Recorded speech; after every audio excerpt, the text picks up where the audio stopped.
In this lesson, we're going to take a look at troponin I and what that means for your patient. Before we get started on the ins and outs of troponin, it's really important to understand what the normal value is.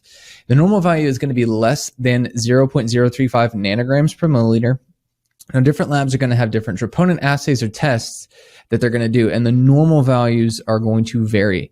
What you need to do is figure out what normal is where you're at, so whatever the facility says, and where that cutoff is. So for all intents and purposes, you should consider anything greater than 0.35 as an elevated level, and we're going to look at the ins and outs of that. Now, in order to get a better understanding of why we look at troponin, let's look at what troponin actually is. Well, troponin is a protein, and it's found in cardiac and skeletal muscle. And what happens is when the cell is damaged, troponin is released into the bloodstream, and it is therefore detectable. So when you have cardiac cell damage, or this thing called myocardial cell necrosis, you're going to have this increase of troponin that floods into the bloodstream. So why does myocardial cell damage happen? Well, it happens because of decreased perfusion to the heart tissue. So let's quickly recap so we're all on the same page. If you have decreased perfusion here, or decreased oxygenation to the heart tissue dies or is damaged, and troponin is released. So decreased perfusion equals decreased oxygenation, means the cardiac tissue releases troponin. So the next question should be, when does that decreased oxygen to the heart tissue occur? Well, you're typically going to see this in a couple of cases, but the big one that we're going to want to talk about is a myocardial infarction, or also known as an MI or heart attack. To understand the ins and outs of an MI really well, please go check out that lesson. The other time that you're going to see decreased oxygen to the heart is something called demand ischemia. And what that means is that you have a decrease of oxygen, which is the ischemia, as a result of high demand. So there are lots of reasons to why this happens. So some are cardiogenic in nature, and meaning that they start from the heart. And there are also cases where they aren't heart related. And we're going to go into some of those a little bit later in the lesson. But the big takeaway here is that if your heart is not getting oxygen, the heart tissue is going to be damaged, or it will die.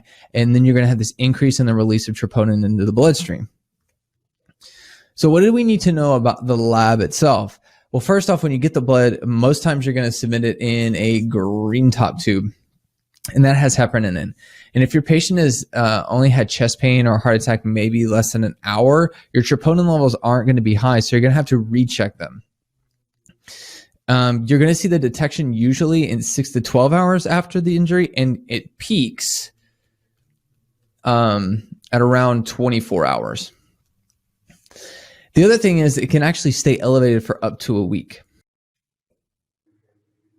Okay, so you're taking care of your patient, and you get your labs back, and you have an increased troponin, and it's greater than 0.35 nanograms per milliliter. So anytime you have the increased troponin, it's almost always considered a critical lab.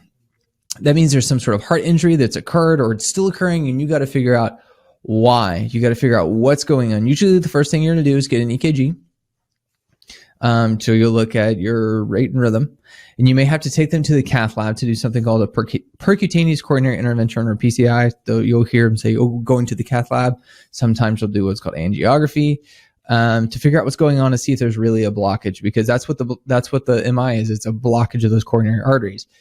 I want to encourage you to pay attention to what's going on with your patient. If your patient is having those typical heart attack symptoms, so they're going to have chest pain, or it could radiate. They could have nausea or vomiting. And in women, it could be something as simple as something that feels like a reflux or an upset stomach. If your patient is experiencing any one of those things and your trope is elevated, you got to figure out what's going on with your patient. Now, there are a couple instances where you're going to have like baseline increased troponin levels. So if your patient has had something, this is called a CABG. It's a coronary artery bypass graft. It's also commonly known as bypass.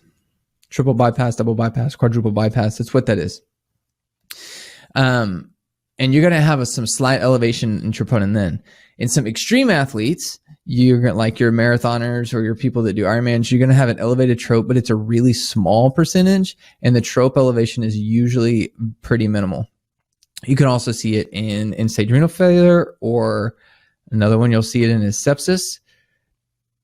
You can also see it in cases of acute coronary syndrome, ACS, or some sort of issue where the heart is just not receiving enough blood and oxygen.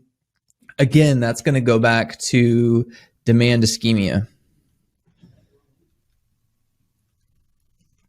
And that's when that heart is just not getting enough blood and it's not getting oxygen. Again, this is one of those conditions that's just putting extra stress on the heart, and you're going to have slight elevations in troponin then. But the big thing here that you need to know is if you have the increased troponin and your patients are experiencing symptoms for a heart attack or an MI, and you're suspecting that's what's going on, you need to act quickly and you need to figure out what's going on with your patient. So for our troponin lesson, we really focused on the nursing concepts of lab values and making sure that the heart is getting the oxygen it needs from perfusion. So let's recap. Elevations in troponins mean that there is some sort of cell damage in the heart. It doesn't always have to be super high, but any sort of cellular damage at that level can cause that troponin to be released into the bloodstream, and it's going to become detectable. 0.035 nanograms per milliliter is our cutoff, and anything higher than that is considered a critical value. Again, your facility standards are going to vary, and that's dependent on the type of test they have. So check with your facilities, see what that standard is. Troponins are going to be detectable at 6 to 12 hours after. It's going to peak within 24 hours, and it can last for up to a week. So it's important to know your patient history. And if it's acute, you need to figure out why these elevations are happening. You want to make sure that your patient's not having a heart attack. You need to check on them and see what's going on. And if you're suspicious that there is a heart attack going on, then you need to go check them out and get them treated promptly. So that's it for our lesson on troponin. Make sure you check out all the resources attached to this lesson. Now go out and be your best selves today. And as always, happy nursing.